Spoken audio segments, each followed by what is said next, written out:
tudo bom? Eu resolvi gravar o vídeo para vocês, para que a gente possa manter a mesma sintonia da sala de aula, porque a gente tem um conteúdo muito específico no nosso livro e o interessante é que a gente possa manter esse clima aí da sala de aula para que a gente não perca nada, tá bom?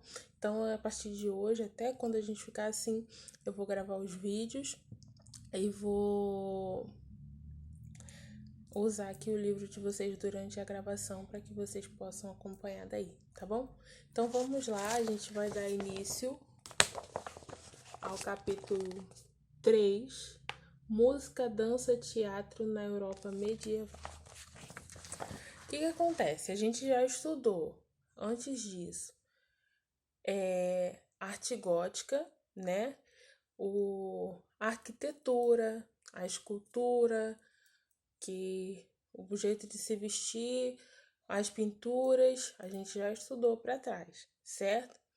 E aí agora a gente vai ver como que essa sociedade funcionava culturalmente, certo? Porque a gente já sabe como eram feitas as igrejas, a gente já sabe como eram as roupas, a gente já sabe como eram as pinturas. E aí? Mas no rolê da vida, né? Como que essas pessoas faziam a sua expressão de música, de dança, de teatro, e aí a gente vai ver isso agora, tá bom? Então vamos lá. Primeiro passo vai ser falar do teatro. O teatro, né? Esse teatro aqui, ele tinha a intenção de falar sobre a religião. As grandes representações desse teatro vão ser de acordo com passagens da Bíblia. Isso não destoa do que a gente já estudou, tá? A igreja era um poder dominador na época.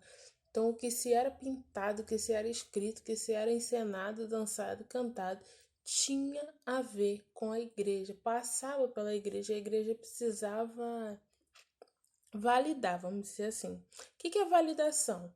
Validação é tipo, eu faço um trabalho e eu preciso que alguém importante diga que esse trabalho é bom. Essa pessoa vai estar validando o meu trabalho. Então a igreja precisava validar a produção e a produção precisava estar ligada à igreja. Deu para entender? Uma coisa não funcionava sem a outra.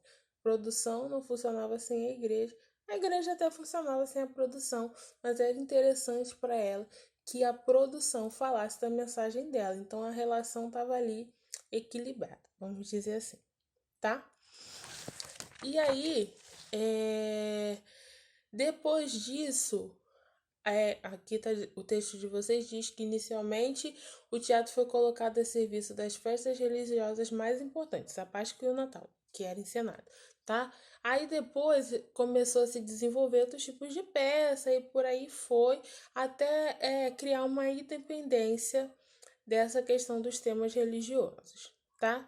E aí vão aparecer formas diferentes de fazer o teatro, que a gente hoje conhece por gêneros, tá? E aí o livro de vocês vai dizer o seguinte, ó, vai falar do gênero autossacramental, drama litúrgico, mistérios, milagres, moralidade e farsa, tá bom?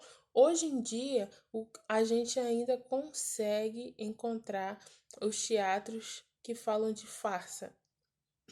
Desculpa. Desculpa. A gente ainda consegue encontrar teatros que falem de farsa, tá? Ariano Suassuna é um exemplo desse. Ele é brasileiro, né? E escreve peças com um tema religioso, mas que tem uma moral da história, entendeu? Então vamos lá. E aí tá, autossacramental. Peças que apresentavam dramatização de conceitos originais dos sacramentos gerais, ou seja, batismo, matrimônio, unção dos enfermos, penitência, confissão, essas coisas. Essa era a representação, né? Se fazia uma peça para encenar um batismo, para encenar um casamento e por aí vai. O drama litúrgico. O drama litúrgico aqui diz o seguinte: tem caráter devocional e só podia ser apresentado durante o serviço religioso, sempre no interior da igreja.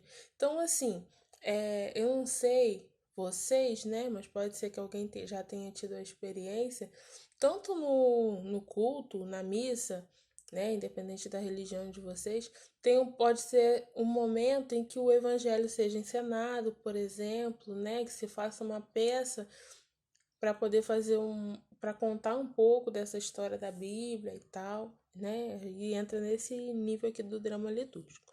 Os mistérios, tá? Muito comum na França e na Alemanha, era voltado para a dramatização dos mistérios envolvidos no sacramento. Os sacramentos lá de trás, batismo, casamento, tá? Então, existia aí a encenação dos mistérios em relação a esses sacramentos, tá bom? Geralmente era feito no pátio da igreja, podia ser feito no pátio da igreja, na praça ou mercado. Vocês observarem, assim, cada cada gênero desse que eu já li aqui, que são gêneros, né, do teatro medieval, eles tinham um lugar para ser apresentado.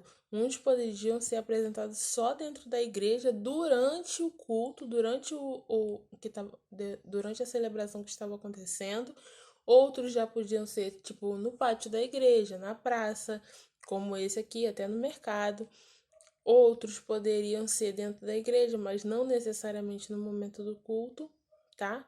Milagres era um tipo de drama medieval escrito no idioma do país. Alcançou popularidade na França e na Inglaterra. Terminava normalmente com uma ação milagrosa de Nossa Senhora. Então era específico para contar algum milagre de Nossa Senhora, tá bom? A moralidade. Diferente do que ocorre com os demais gêneros religiosos, o argumento da moralidade não tem por base o texto bíblico, mas é construído por meio de alegorias, como a morte, a caridade, a juventude e a perseverança. A alegoria é como se fosse um símbolo de algo, entendeu? Para a gente chegar, é como se fosse uma indireta hoje.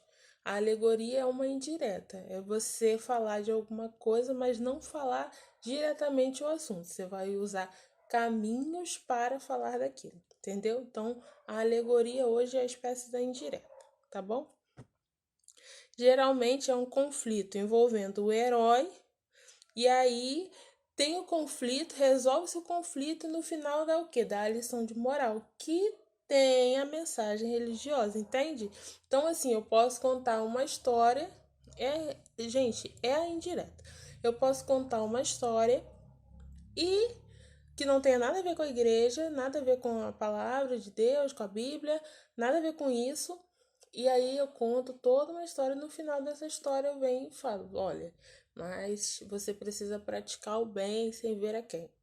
Isso é o ensinamento da Bíblia, entendeu? Então eu estou contando um assunto geral, mas estou dando o ensinamento da Bíblia sem necessariamente falar direto disso, tá? E a farsa, que é um tipo de peça de caráter cômico que tende ao exagero. Gente, nesse sentido, o exagero ele não é tipo uma coisa,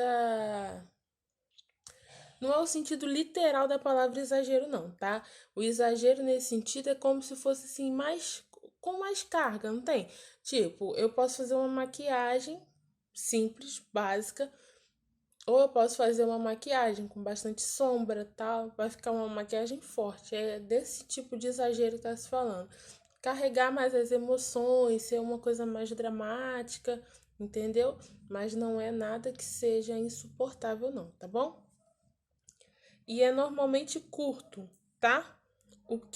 E o elemento principal é o gracejo ou as situações ridículas. Nesse caso, as situações ridículas são situações assim, bobas, sabe? Aquela comédia bem. Como que eu vou. Não sei agora um exemplo assim de algum filme ou algo que possa retratar o que eu tô falando, tá? Mas se alguém já viu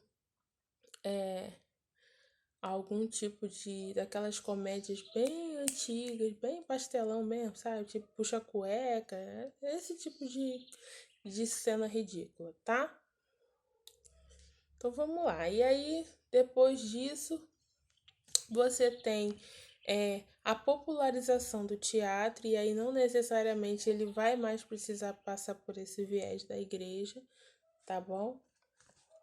E aí, como eu falei, aqui no Brasil, a gente tem a produção do Ariano Suassuna como uma produção que representa o teatro medieval, tá bom? Aí o livro de vocês vai citar o Alto da Compadecida e outras